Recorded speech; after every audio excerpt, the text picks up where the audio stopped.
Hey yo, hey yo, hey yo, hey yes, man, y'all. I got a good one for y'all tonight. I know it ain't that much light right now, so I'm gonna get up, you know, tell this story in the light. Y'all just bear with me for a second. Yes, sir. It hit me. I'm back on my YouTube stuff, y'all. It hit me. I had to tell y'all about this. This one a good one. Yeah, these boys be talking about these booty bandits. These boys be talking about these booty bandits, right? Alright. Prison is prison all the way around the world. Some of them a little violent. Everybody got their violent as prisons. Cause I done been in a few of them up here. And that's in medium, cause we got violent ones in medium and close up here. So, yeah. Every state got their violent prisons. If it's a level 3, 4, 5, yeah, it's gonna be violent. It's just how far the higher ups, the system let it go. You know? But look, y'all, man, I'ma call this one the Booty Bandit from Florida. Yeah, I forget his name because you're gonna learn everybody's name. But they got tablets now. But back then, when they used to call the mail, they gonna say your whole name for you to come and get your mail. So you learn everybody's name, but everybody used to call him Florida.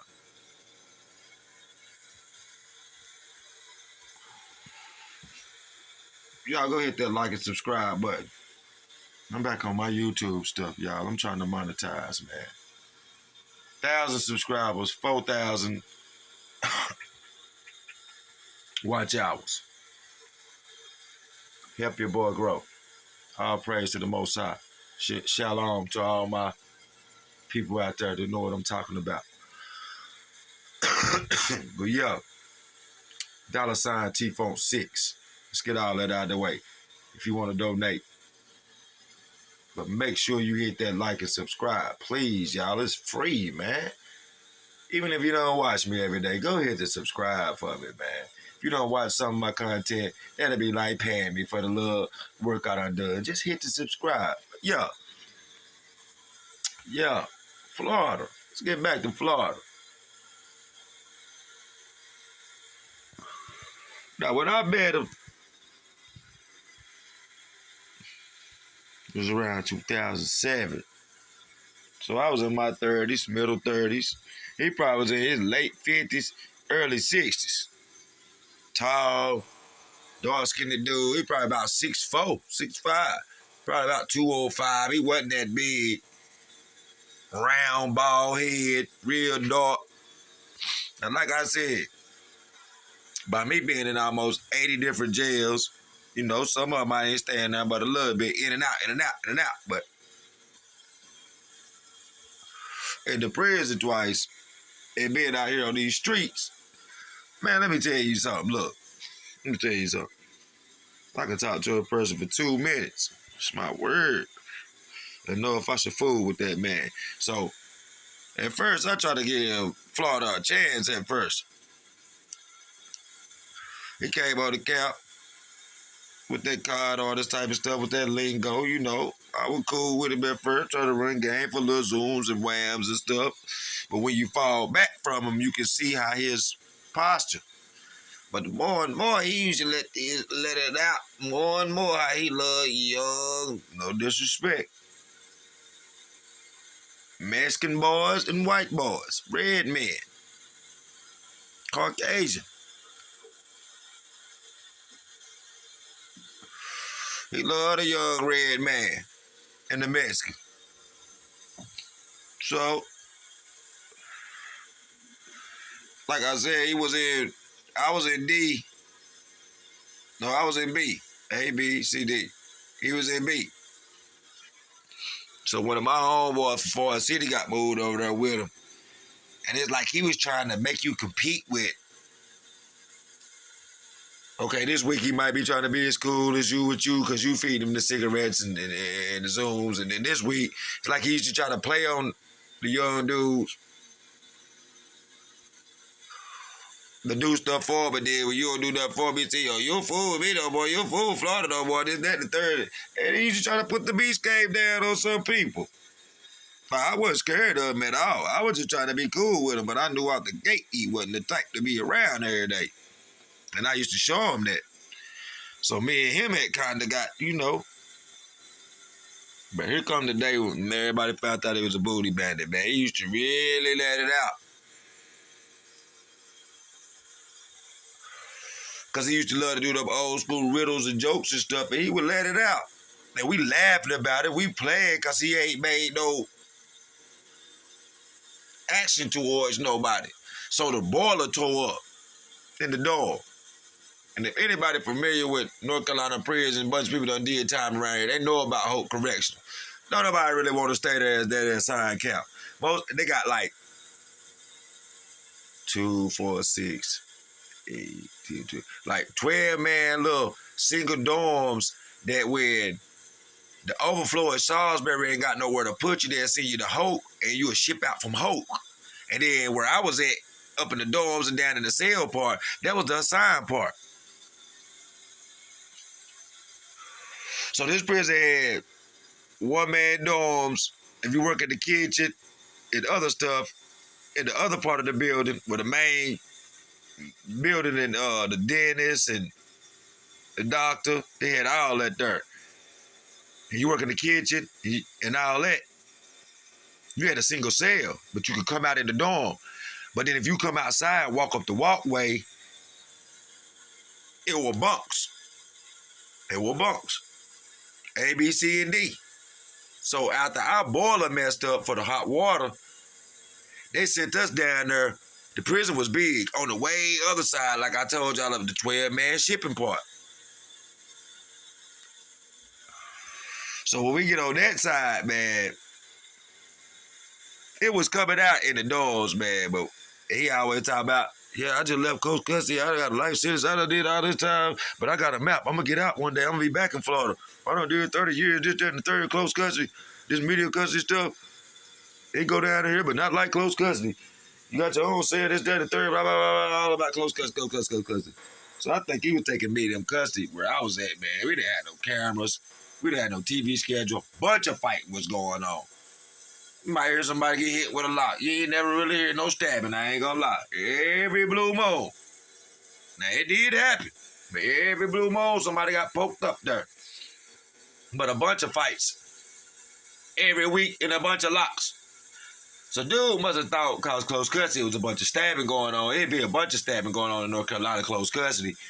But them dudes know how to stab without killing. It just don't be that many bodies. Unless the dude just go all the way out and crash out.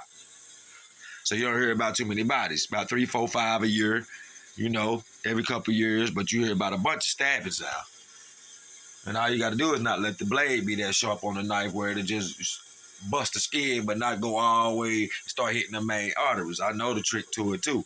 But you can hurt them though, stab him in the face, head, and all that. You can still kill him dead. But it's a less charge. But when a man crashing out, he don't care. You know who mean business and who don't. But anyway, they move us over to the other part, y'all. And when we was in the dorms, we had a regular bathroom area and a shower, and it's more open. You can see. Now, when they moved us over there to the boiler part, you had to wait in a long line. The guard be on the outside. There might be 2 guards watching 300 men, 400 men. Prison was big. It had like 800, 900 all through the whole thing. But on that side we was on, it probably about 600. So they letting like 300, one side and 300 on the other, or maybe more. Might have been 4 or more. But anyway, that's besides the point. So a lot of people shoot out the child to go start lining up, take their shower. So this shower head, like 8 shower heads in here, bro. You weren't really riding by yourself. But like I said, it don't matter to me. I ride with somebody else because I always take my shower with my boxers on, man. My old boxers, shower with them on, real good. And then pull up the new ones and pull them off at the same time. Nobody never get to see nothing. So boom. I ain't never like going in the shower with the old school dude, bro. I just did.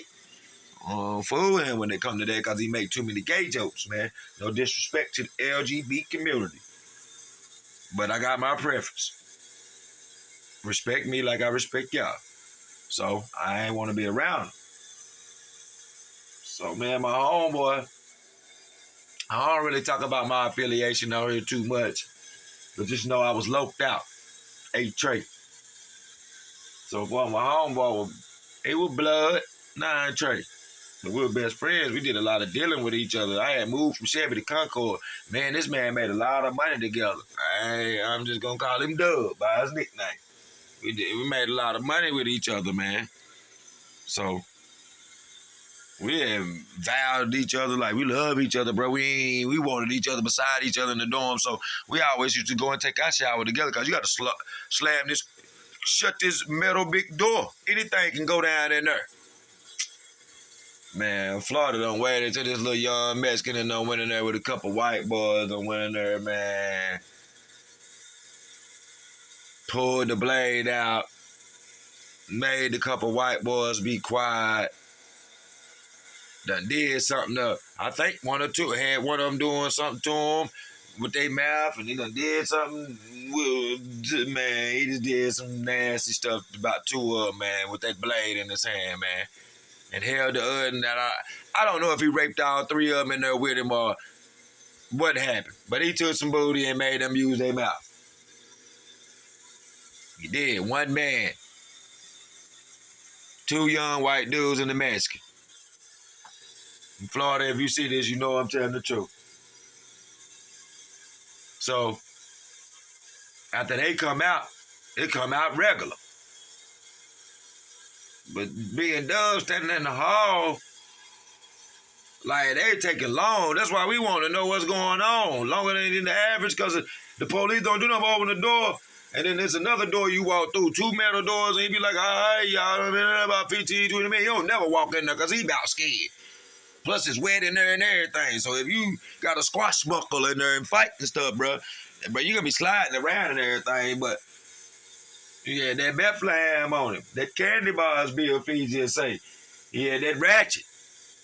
Yeah, that burner on him. So, hey, them boys, man, did what he said. So, boom, when they come back out, everything looked normal. A couple of white dudes played it off real good, but the Mexican, bro, I think he took the worst end. You could tell it was more than just water from the shower on his face, bro. That dude was red and crying and stuff. And, bro, he came out later, bro. That night he shot a kite. That's a piece of paper. You write small. They come through for count. They didn't sleep in the same 12-man part.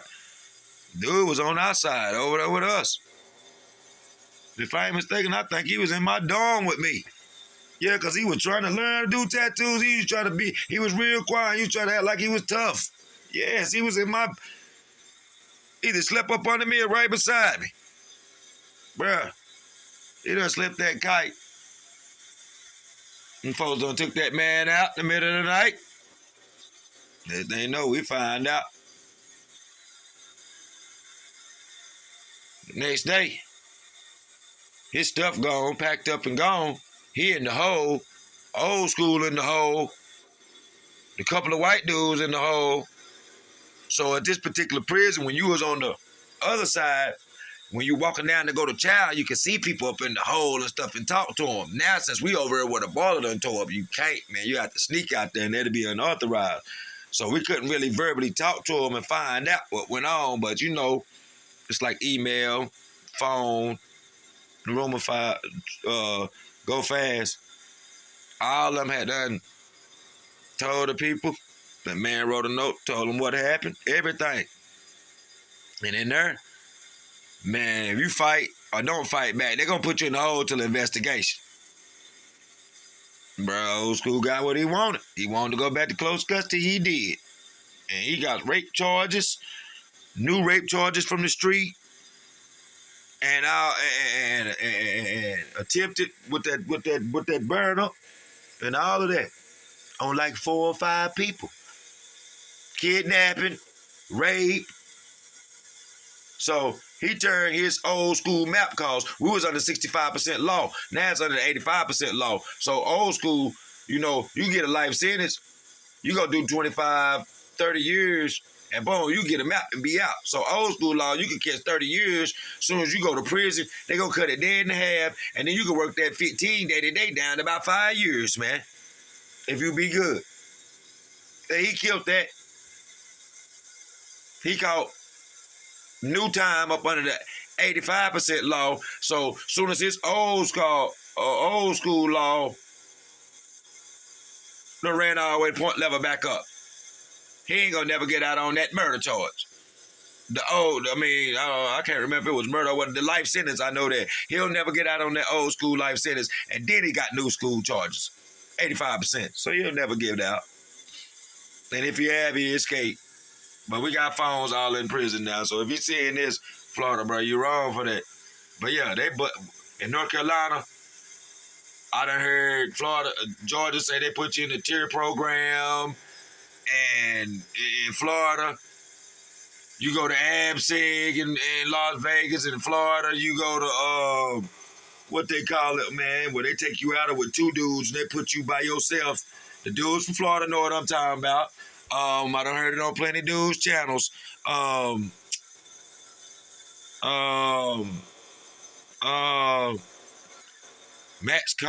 High Max, something that they call it in Florida. But yeah. But here, you in medium or minimum, we call it busting your back. You get bust back to close custody and you going to jail when you get there. Yeah. You getting busted back to close custody. So he got busted back. His point level got shot up. He probably stayed in jail. Shoot, North Carolina don't do that little 5 years.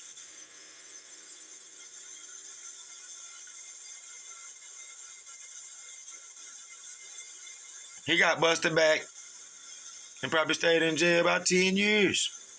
And then he probably in close custody. But yeah, y'all, this was just a brainstorm. I'm back on my YouTube mode, man. I'm trying to monetize. I'm trying to make this happen. Y'all stay tuned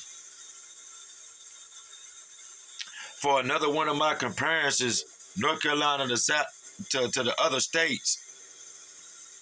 When I explain about our STG and how if you're a certain level STG, you get sent to this program called the Foothills.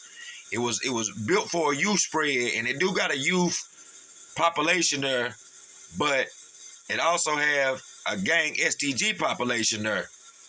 Big prison. It used to be behind our historical that's been knocked down Morganton high rise. That was like, 15 feet, real skinny, tall, way up in the air. It was built in front of it. It was an institution, big prison.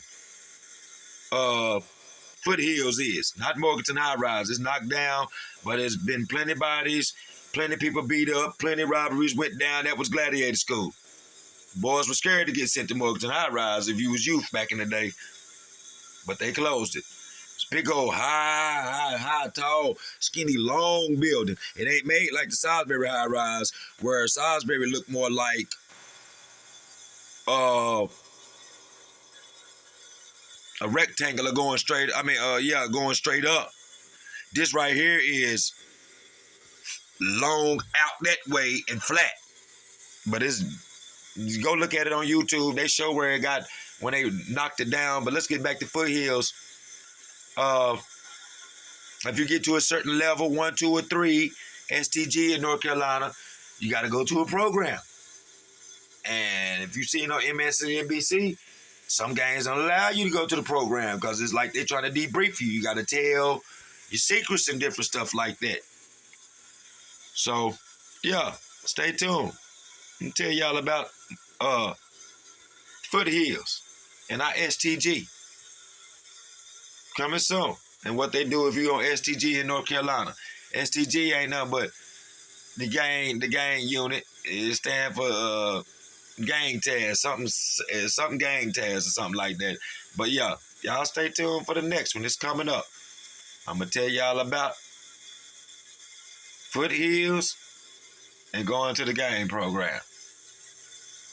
Peace. I'm out.